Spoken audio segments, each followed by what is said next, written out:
Hi guys, I'm Karen and welcome back to my channel. Last week I went to Gollancz Fest in London and we had such an amazing time. It was so great to see all the different panels, meet lots of awesome book people and to, find out about some new authors. So I've got some more books on my new bookshelves now that I'll be hopefully reading soon. Plus, I also got to meet one of my all-time favourite authors, Sanderson, or as we came to call him now, the Branderson. We managed to snag tickets for room 1 of the London Gollancz Festival, which had 6 different panels. So the first panel we saw was Alamancers versus the Orfeo versus Zombie Plague versus Lunar Colonization. This panel was chaired by Stephen Diaz and it featured Brandon Sanderson, Sarah Pinborough, Dan Thomas and Ian McDonald. Now, I really love this panel, of course. First of all, Brandon Sanderson is one of my favourites. One thing I should caution you on is there are a lot of people who've tried to do things where it's like you're reading the book and then it stops and plays a movie, or it plays music, or something like this. And so far, no one's hit on the golden recipe to make that work, because what we found is people don't want to mode shift. They want to read a book and they're imagining it in their head, and that is what they're into. And if you kick them out of that with this, now watch the video, they just don't want to do that. But the things surrounding the book, like if afterward they say, oh, by the way, this character's testimony, you can go listen to them read it, then they want to go do that. All that stuff, but you don't want to stop them from reading the book. You want it to be accompanying the book. And there's really exciting stuff happening with that all through publishing. But Ian McDonald and Sarah Pinborough were freaking hilarious. I think Sarah Pinborough is the kind of person that I just like to go out and have a drink with, which the gent also said. He was like, we should go to the pub with her. She sounds really fun. And Ian McDonald literally said that he's the only author out of the panel who can, discern his Balenciaga from his Balmain. So cannot go wrong. He really held his own as the only science fiction writer on the panel. So well done to you, Ian. Yay. Second panel was Introduction to the Class of 2015, which was some of the debut authors. And this panel was definitely one of my favourites. They made us all cheer every time one of the authors managed to sneak the title of their book into the conversation, and the whole panel was just amazing. We just all cheered constantly. Our third panel was Writing Real and Imagined Cities. Standouts for me in that panel were Ben Aronovich, who just is so funny. He's very dry, so it's kind of my humour, but also really like Beaulieu, and I definitely want to read his book 12 Kings very soon. I've got it on my Kindle, so cannot wait to get started on that. So then we had a break and an audio quiz, and then we actually were ahead of room 2, so we had a bit of an AMA with some of the editors from Gollancz, which was really fun, and it was just cool for them to just step up and do something extra for us while we were waiting. We had 3 more panels after that. One was about Stranger Than History, which is about the history behind their fiction. Then Is the Apocalypse Inevitable, which was about the author's favourite apocalypses. Talking about the asteroid that just missed us. Did one just miss us last week? So there's going to be one missing us in this year, and then a couple of years later, one's going to come along. That one, we might have to be worried about. That one might hit. So everyone went, well, really? God, so it's going to hit? And Simon said, what would that look like?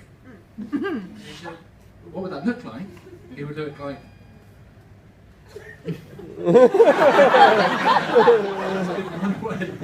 broiling cloud.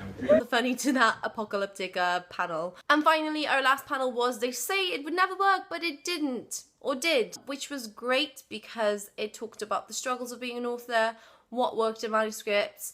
Jane Fan talked about how her first published manuscript was about like her 17th maybe. So it was really great to kind of hear about the process behind all the writing and how much effort goes into the publishing of your very first novel. So after all the panel fun, there was a mass signing of all the authors that had participated in the event, and the line was huge. So what they did is they made one massive line for Brandon Sanderson, and then they took part of the people waiting out to go see all the other authors get the book signed and then go back into the queue.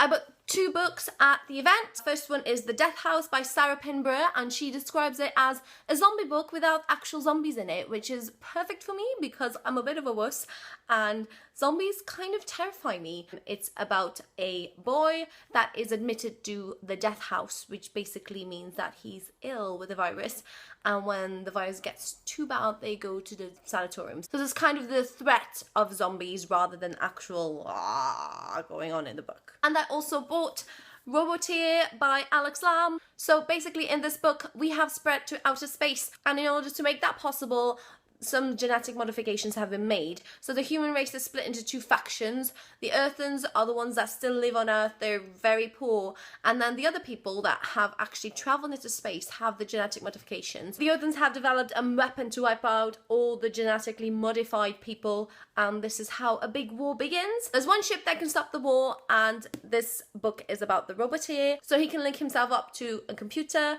and to all the robots that maintain the ship. And this is about his story. It just sounds cool, and my brain is just too frazzled to explain it properly. So do check it out. Also, Alex Lamb was so lovely. He was really, really nice. I also bought The Ship by Antonia for my Kindle. They were out of physical copies, unfortunately, at the event. But she is amazing, and this is basically about a dystopian world. One man is the richest of the whole world, and the only thing he wants to protect is his daughter, so he buys an immense, huge, massive cruise ship, and he handpicks 500 people to live on there to be society for his daughter to grow up in.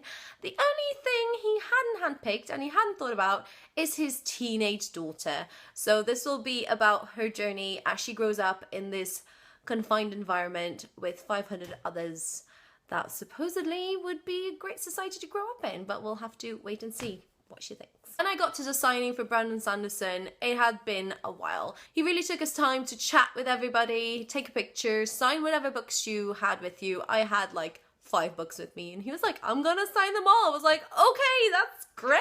If you have the chance to go to a Sanderson signing and you love his books as much as I do, just do it. It's worth the time. He really takes his time to have a chat, and it's been so cool. The gent was with me at Gollancz Fest, and he got a goodie bag as well, and he kindly gave it to me so I can give away one of these lovely Gollancz tote bags.